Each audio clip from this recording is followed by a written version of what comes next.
kedua murid ini tidak mengenal Yesus.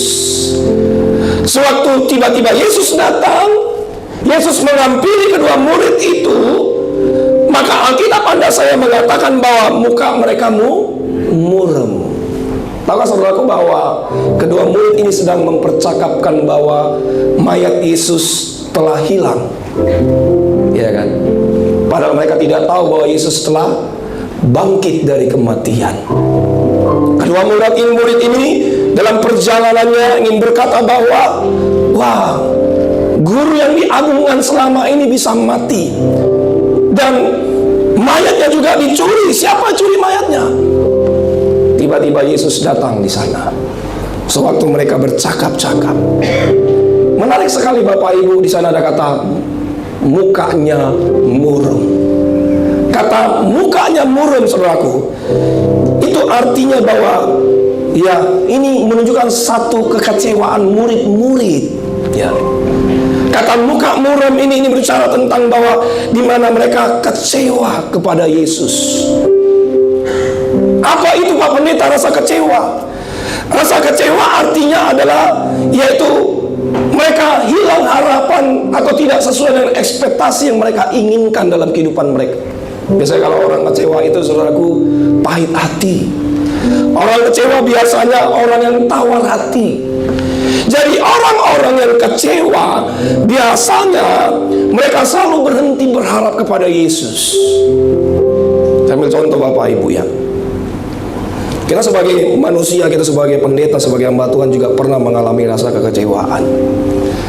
Siapa di sini yang tidak pernah mengalami kekecewaan? Angkat tangannya. Oh, puji Tuhan, berarti saya berhadapan dengan orang-orang yang kecewa. Semua manusia pernah mengalami rasa kecewa. Kecewa kepada istri, kecewa kepada suami, kecewa kepada mertua, anak-anak muda kecewa kepada orang tua, kecewa kepada pimpinan, kecewa dengan kehidupan kita yang kita jalani hari-hari, kita lewati bersama dengan Kristus. Saya, Bapak Ibu, pernah mengalami kekecewaan sekalipun saya jadi hamba Tuhan. Saya ingat suatu saya nikah tanggal 3 Juli 2010. Lalu kemudian saya sedang menyebarkan undangan 300 undangan. Biasanya kalau 300 undangan itu satu undangan hitungannya 2, berarti 600 harus wajib datang. Tapi tahukah saudaraku, Bapak Ibu yang dikasih dalam nama Yesus, realitanya tidak semua datang. Dari 300 undangan yang saya jalani, tahukah saudaraku bahwa cuma 200 orang yang datang. Tentu dalam hati saya pasti kecewa. Mungkin juga hari ini saya pernah mengalami kekecewaan dalam kehidupan kita. Tapi yang menjadi pertanyaan kita hari ini adalah bagaimana supaya kita tidak kecewa. Kejarlah Tuhan dan janganlah kejar perasaan. Banyak hari-hari ini orang Kristen mengejar perasaan tentang dunia ini dan bukan mengejar Tuhan. Apa itu Pak perasaan? Perasaan adalah hasil dari perbuatan yang kita tangkap melalui panca indera kita, lewat perbuatan-perbuatan kita. Jadi biasanya kalau orang kecewa, ya, mereka suka apa? Suka gosip. Orang-orang kecewa suka melampiaskan isi hatinya kepada orang-orang yang, ya, pada orang-orang sekitarnya. Nah, Kleopas bersama dengan Simon, mereka kecewa kepada Tuhan. Dalam pelayanan Tuhan Yesus selama 3,5 tahun, mereka banyak diajarkan oleh Yesus bagaimana hidup benar, bagaimana mengadakan tanda kuasa mujizat, bagaimana mereka harus mengasihi orang-orang sekitarnya. Tetapi Yesus harus mati di atas kayu salib. Rasa kekecewaan mereka, saudaraku, mereka tuangkan ketika Yesus hadir, ketika murid-murid berjalan yaitu ke kampung Emmaus. Waktu Yesus datang, muka mereka muram. Pak, Bu, Ibu-ibu yang ada tempat ini, mungkin engkau disakiti oleh suamimu sehingga saudara nggak bisa ngomong apa-apa lagi, sehingga ibu-ibu yang ada tempat ini kecewa kepada suami. Para suami, bapak-bapak, mungkin engkau kecewa kepada istrimu. Suami yang sudah kasih gaji tiap bulan, suami yang selalu menafkahi istri dan anak-anaknya, tapi istri selalu nuntut terus sama suami, dan pada akhirnya istri kecewa kepada suami. Anak-anak muda, mungkin engkau kecewa sama orang tuamu. Anak-anak muda bilang begini, Pak Pendeta, kenapa saya dilahirkan miskin, tidak seperti orang yang lain, kaya, hidupnya berkecukupan? Saya kecewa. Mungkin anak-anak muda tidak mendapatkan universitas favorit yang diinginkan, kecewa lagi. Tapi saya sebagai hamba Tuhan memberitahu buat saudara hari ini, rasa kecewamu pasti digantikan dengan sukacita melimpah dari Yesus Kristus Tuhan ketika Dia bangkit dari kematian. Itu yang dialami murid-murid. Bapak Ibu yang dikasihi dalam nama Yesus, jangan pernah kita kecewa,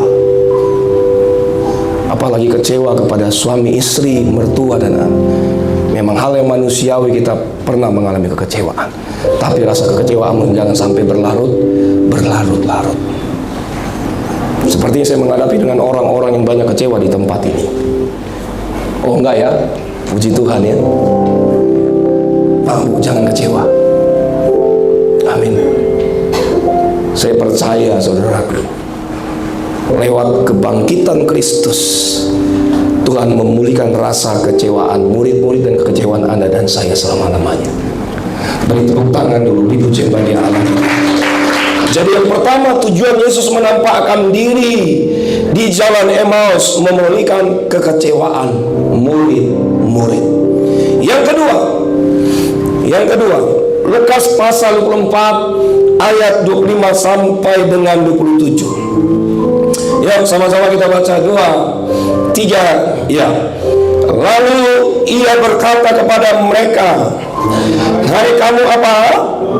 Orang bodoh, betapa lambannya hatimu sehingga kamu tidak percaya segala sesuatu yang telah dikatakan para nabi. Bukankah Mesias harus menderita semuanya itu untuk masuk ke dalam kemuliaannya?" 7, 2, 3 ya. Lalu ia menjelaskan kepada mereka apa yang tertulis tentang Dia dalam seluruh kitab suci, mulai dari kitab-kitab Musa dan segala kitab nabi-nabi. Yang kedua yang dapat kita pelajari, tujuan Yesus menampakkan diri di jalan Emmaus memulihkan kepercayaan murid-murid. Yesus menegur keras mereka, dan Yesus bilang begini, "Hai kamu orang bodoh, betapa lambannya hatimu sehingga kamu tidak percaya segala sesuatu yang tertulis dalam kitab para nabi."